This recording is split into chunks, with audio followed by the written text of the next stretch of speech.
ఈరోజు ప్రసాదంలాగా ఉల్లి వెల్లుల్లి లేకుండా చాలా సాత్వికంగా టెంపుల్ స్టైల్లో శాకాన్నం ఎలా ప్రిపేర్ చేయాలో చూపిస్తాను. ఇది చాలా రుచిగాను మధురంగాను ఇంకా తినాలనిపిస్తుంది. మరి లేట్ చేయకుండా ఎలా చేయాలో చూసేయండి. ముందుగా ఒక గిన్నెలోకి ఒక కప్పు రైస్ని తీసుకోండి. రైస్ని 2-3 సార్లు నీట్గా కడిగి రైస్ని కుక్ చేయండి. కుక్కర్లో పావు కప్పు పెసరపప్పును తీసుకోండి. అలాగే ఒక స్పూన్ శనగపప్పును, 2 స్పూన్ల కందిపప్పును తీసుకోండి. వీటన్నిటిని ఒకసారి నీట్గా కడిగి 2-3 విజిల్స్ వచ్చే వరకు కుక్ చేయండి. చూడండి, ఇలా పప్పు మొత్తము సాఫ్ట్గా మెత్తగా ఉడకాలి. లేదంటే ఒక స్పూన్తో ఇలా చక్కగా మెదుపుకోండి. మరొక బౌల్లోకి నిమ్మకాయ సైజ్ ఎంత చింతపండును నానబెట్టి రసం తీసుకుని పక్కన పెట్టుకోవాలి. శాకాన్నం కోసం మనము కూరగాయ ముక్కలను కట్ చేసుకొని పెట్టుకోవాలి. ఇందుకోసము క్యారెట్ ముక్కలను, బెండకాయ ముక్కలను, గుమ్మడికాయ ముక్కలను తీసుకోండి. గుమ్మడికాయ ముక్కలను అస్సలు స్కిప్ చేయకండి. ఇది వేస్తేనే శాక అన్నం చాలా బాగా రుచిగా ఉంటుంది. ఇంకా మునగకాడ ముక్కలను, టమాటా ముక్కలను, ఆలుగడ్డ ముక్కలను, కూర దోసకాయ ముక్కలను, అలాగే సోరకాయ ముక్కలను తీసుకోండి. ఇవే కాకుండా ఇంకా మీకు నచ్చిన కూరగాయ ముక్కలన్నింటిని కూడా ఇందులోకి వేసుకోవచ్చు. వీటన్నిటిని మనము చిన్న చిన్న ముక్కల్లాగా కట్ చేసుకొని పెట్టుకోవాలి. ఇప్పుడు ఒక పెద్ద బౌల్లోకి కొన్ని నీళ్ళను వేసుకొని కట్ చేసుకున్న కూరగాయ ముక్కలన్నింటినీ వేసుకొని 5-10 నిమిషాలు ఉడికించుకోవాలి.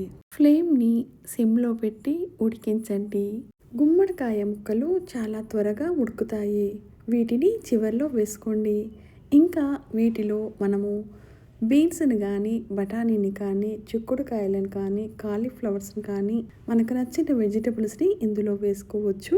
ఇంకా దీనిలో కొంచెం పసుపు వేసి ఒకసారి బాగా కలుపుకోండి.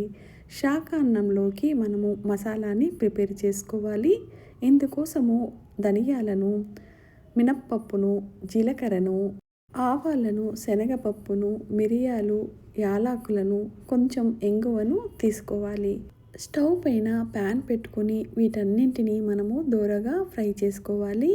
ఇంకా ఇందులోకి కొన్ని మెంతులను, 2-3 ఎండుమిరపకాయలను కూడా వేసుకోండి. ఇవి ఎక్కడా కూడా అస్సలు మాడిపోకుండా దోరగా వేయించుకోవాలి. అప్పుడే ఈ మసాలా పొడి ఫ్లేవర్ అనేది అస్సలు పాడవ్వకుండా ఉంటుంది. శాకాన్నంలోకి ఈ మసాలా పొడిని వేస్తేనే చాలా రుచిగా ఉంటుంది. అస్సలు స్కిప్ చేయకండి. చివర్లో మనము ఇంగువ వేసుకొని కొంచెం వేడి చేసుకోండి. ముందుగా వండుకున్న రైస్లోకి పప్పును కూడా వేసుకొని కలుపుకోవాలి.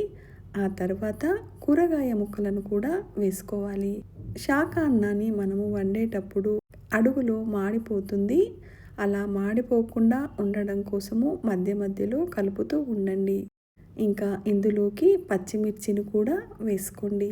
ఒకసారి బాగా కలిపిన తర్వాత చింతపండు రసాన్ని కూడా ఇందులో వేసుకోండి.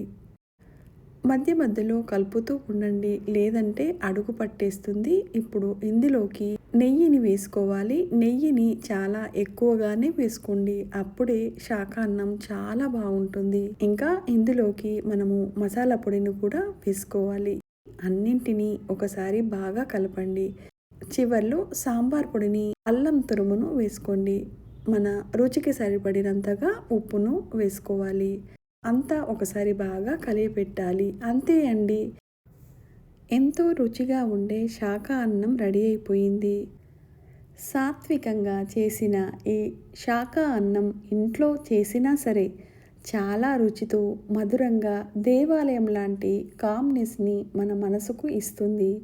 మీరు ట్రై చేసి ఫ్యామిలీతో షేర్ చేసుకోండి.